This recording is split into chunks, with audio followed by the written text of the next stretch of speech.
He caught the pass. He ran back to the huddle. And then, in front of 54,000 people, he simply stopped existing. No hit caused it. No penalty flag was thrown. The man who tried to save him was one of the most feared linebackers who ever lived, and it still wasn't enough. So how does a professional athlete, cleared healthy by every doctor who ever examined him, drop dead on a football field and nobody sees it coming? Before we go there, if stories like this are your thing, hit subscribe now, because this channel digs up the moments the NFL would rather you didn't know about. Stick around, because it only gets stranger from here. Here's the detail that should stop you cold. 3 weeks before he died, he told his own coaches something was wrong inside his body. He said it felt like his insides were being torn apart. They ran the tests. Every single one came back clean. 3 weeks later, he was dead before the ambulance finished pulling out of the stadium. For more than 50 years, he has held a title no player, no franchise, and no league wants attached to its history. He is the only man to ever die on an NFL field, during an NFL game, in front of an NFL crowd. His name was Chuck Hughes, and this is the story football tried very hard to forget. To understand why nobody saw this coming, you have to understand who Chuck Hughes actually was, because on paper, he was the last person anyone would have picked. Charles Frederick Hughes was born on the 2nd of March 1943 in Philadelphia, Pennsylvania. He grew up in Abilene, Texas, the kind of Friday Night Lights town where football isn't a hobby, it's a religion, and everybody either plays or watches. Hughes played. He was fast, disciplined, and reliable. Not a superstar, but the kind of receiver a coaching staff could always count on to run the correct route and catch what was thrown to him. He took that reliability to Texas Western College, now known as UTEP, where he built a college career strong enough to get noticed by NFL scouts. In 1967, the Philadelphia Eagles selected him in the 4th round, the 99th overall pick. Not a headline pick. Not a can't-miss prospect. Just a solid football player trying to earn a permanent roster spot in the toughest league on earth. He'd spent 3 seasons in Philadelphia as a role player before being traded to the Detroit Lions in 1970. By 1971, Chuck Hughes was 28 years old, married to his wife Sharon, and entrenched as a dependable reserve wide receiver, the guy who comes in, does his job, and goes home. 15 career receptions.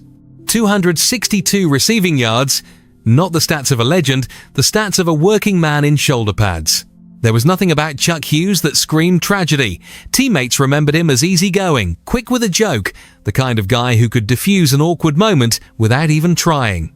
In fact, there's a story from a road trip to Green Bay the year before his death. The story goes that Hughes was standing in a hotel elevator with a teammate when a woman stepped in wearing nothing but a towel.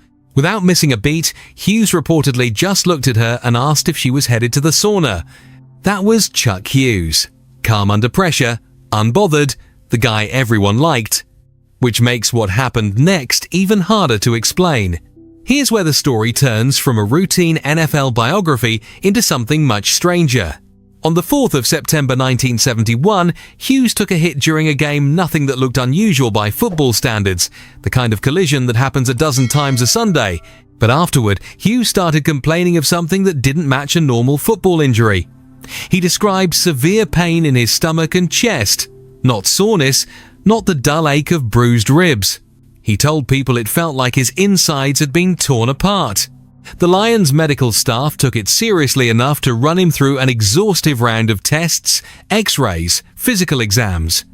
Everything the medical technology of 1971 had to offer a professional athlete. The results came back clean.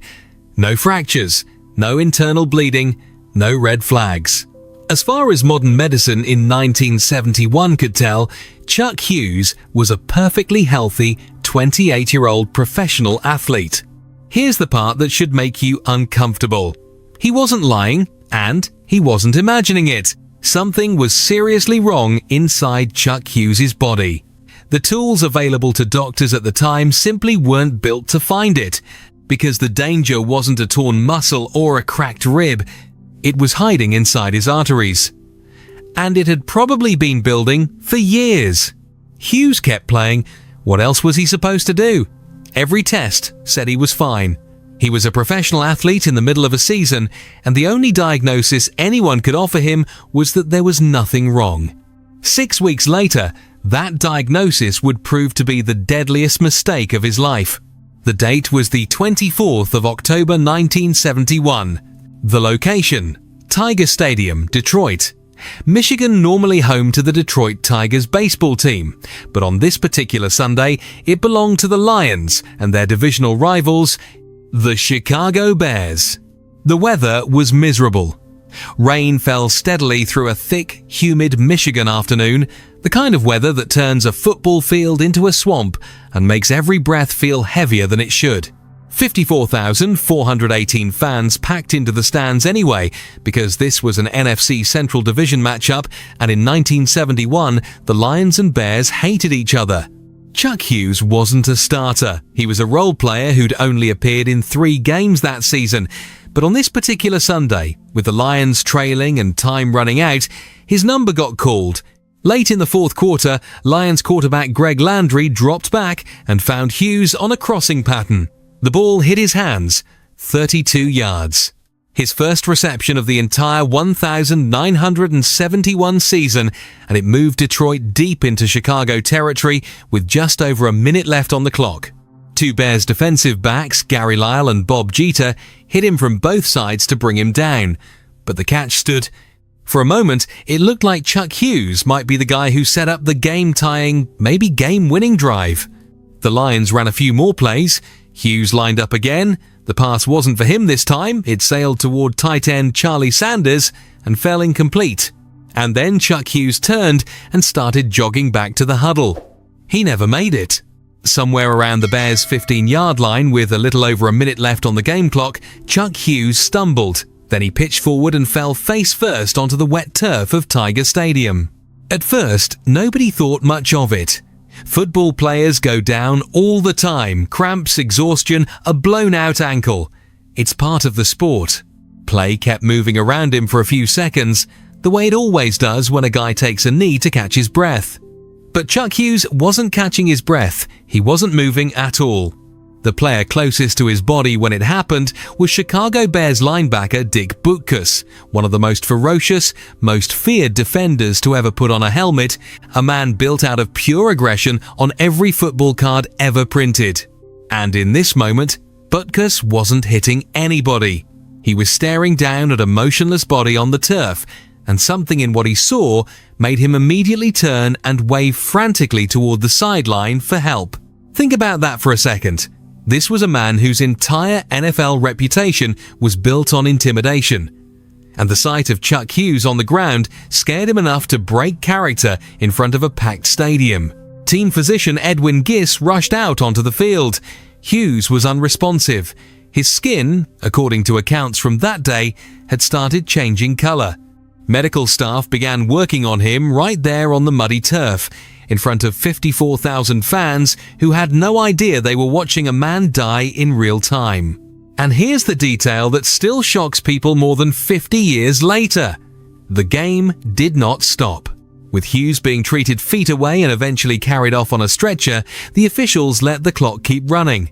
The Lions and Bears finished out the final 62 seconds of that football game while paramedics fought to keep Chuck Hughes alive. The Bears won 28-23. The scoreboard updated. The stadium lights stayed on. Nobody in that building knew it yet, but the final score of that game would become the least memorable thing about it. Chuck Hughes was rushed to Detroit's Henry Ford Hospital. Doctors and paramedics attempted to resuscitate him, working against a clock that had already been ticking far too long. At 5:34 p.m. on the 24th of October 1971, Chuck Hughes was pronounced dead. He was 28 years old. Back at Tiger Stadium, the Lions locker room had gone silent. Players sat in their gear, uniforms still soaked from the rain, waiting for news. When a team representative finally walked in and confirmed that their teammate hadn't survived, the room reportedly stayed silent for a long time. These were grown men, professional athletes, people trained to compartmentalize pain and keep performing, and none of them had a script for this. One assistant coach for the opposing team, Chicago's Don Shinnick, was overheard in the elevator afterwards saying, almost to himself, that the game they'd just played suddenly didn't seem to matter very much at all. He was right. Nobody remembers the final score of that game unless they're specifically looking it up. Everybody remembers what happened at the Bears' 15-yard line. Sharon Hughes, Chuck's widow, was left to process the unimaginable, a husband who had gone to work that morning like any other Sunday and simply never came home. Decades later, when another player's on-field collapse made national headlines, she would be asked to relive it all over again. Her response, simple and devastating. Try to imagine how his own mother felt in that moment. In the days that followed, an autopsy was performed to determine exactly what killed Chuck Hughes. The answer: severe coronary arteriosclerosis. In plain terms, the arteries feeding blood to his heart had narrowed and hardened dramatically, a condition normally associated with much older patients, heavy smokers, or people with serious untreated cardiovascular risk factors. Not on paper a 28-year-old professional athlete who had passed every physical exam the Lions organization had ever given him. This is the part of the story that unsettles doctors even today. Chuck Hughes had been cleared as healthy. He had been actively competing at the highest level of professional football. And yet, hidden inside his chest, invisible to every test available at the time, his coronary arteries had been quietly deteriorating, possibly for years. Remember that mysterious pain he described back in September? The one that felt like his insides were being torn apart, the one every X-ray and physical failed to explain? Doctors and reporters at the time couldn't definitively connect the two events. But it's impossible not to wonder, was Chuck Hughes' own body trying to warn him 6 weeks before it killed him in a language 1971 medicine simply didn't know how to translate? We'll never know for certain. What we do know is this: the exact same undetected killer that ended Chuck Hughes' life still stalks apparently healthy young athletes today. It's called sudden cardiac death, and it remains one of the leading causes of death among athletes under 35, precisely because it hides in plain sight until the moment it doesn't. 9 days after Chuck Hughes died, the Detroit Lions took the field again, their first game since losing their teammate. They wore black armbands. They played the Green Bay Packers in a driving rainstorm eerily similar to the conditions on the day Hughes collapsed. The game ended in a 14-14 tie, a forgettable result in a season the Lions would probably rather not remember at all. But Chuck Hughes wasn't forgotten. The Detroit Lions retired his number, 85, an honor usually reserved for franchise legends, not a role-playing wide receiver with 15 career catches. The team also created an annual award given to their most improved player each year, carrying Hughes' name and legacy forward. It remains one of the few instances in NFL history where a player's number was retired not for greatness on the field, but for what happened to him on it. For decades, Chuck Hughes existed mostly as a grim footnote, a name mentioned in passing, a trivia answer, a line in NFL history books that most fans skimmed right past. His story didn't get the spotlight it probably deserved. Then, more than 50 years later, the football world was forced to remember him whether it wanted to or not. On the 2nd of January 2023, Buffalo Bills safety Damar Hamlin collapsed on the field during a Monday Night Football game after making a routine tackle. His heart had stopped. Medical personnel performed CPR on the field in front of a stunned national television audience, and the game, unlike Hughes' game 51 years earlier, was immediately called off. Hamlin, remarkably, survived. In the hours after Hamlin's collapse, broadcasters and commentators repeatedly said they had never witnessed anything like it in the history of the league. They were wrong, and a lot of longtime football writers and fans knew it.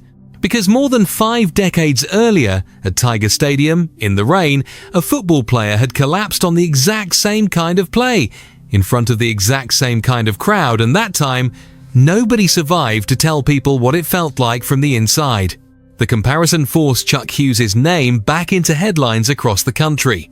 Sharon Hughes, still living with the memory of that October afternoon in 1971, spoke publicly again, expressing sympathy for what the Hamlin family must have been going through, the confusion, The terror?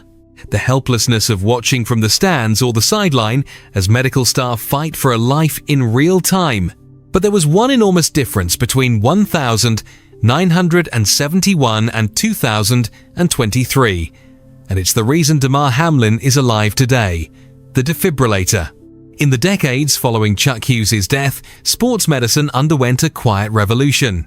Automated external defibrillators became standard equipment on NFL sidelines. Emergency response protocols were completely overhauled. Cardiac screening for professional athletes became far more sophisticated than the exams Hughes went through in September of 1971. None of these changes happened overnight, and none of them happened because of one single event, but Chuck Hughes' death sits at the very beginning of that chain reaction, a tragedy that helped push a multi-billion-dollar sports industry to start taking hidden heart conditions seriously. In a very real sense, Chuck Hughes' death is part of the reason Damar Hamlin got to walk out of a hospital alive. More than 50 years later, Chuck Hughes still holds a title no other player has claimed before or since: the only man to die on an NFL field during an NFL game. Not from a hit, not from a hard collision or a dirty play. From a condition his own body tried to warn him about weeks earlier in a language nobody around him, not the doctors, not the trainers, not even Hughes himself, knew how to read at the time. He caught a 32-yard pass that afternoon, his first reception of the season. Then he ran back to the huddle for a play that would never come. So here's the question worth sitting with. Every single week, professional athletes walk onto fields and courts and diamonds, having passed every medical test modern science can throw at them, declared fit, declared healthy, declared cleared to play. And yet Chuck Hughes was cleared too. If the game's most advanced medicine couldn't catch what was happening inside his chest in 1971, what invisible dangers might still be hiding inside the athletes we're watching right now? Let me know what you think in the comments, and if this is the kind of NFL history you want more of, subscribe and turn on notifications, because there are stories on this channel even die-hard fans have never heard. Like this video if Chuck Hughes deserved to be remembered for more than just a footnote. See you in the next one.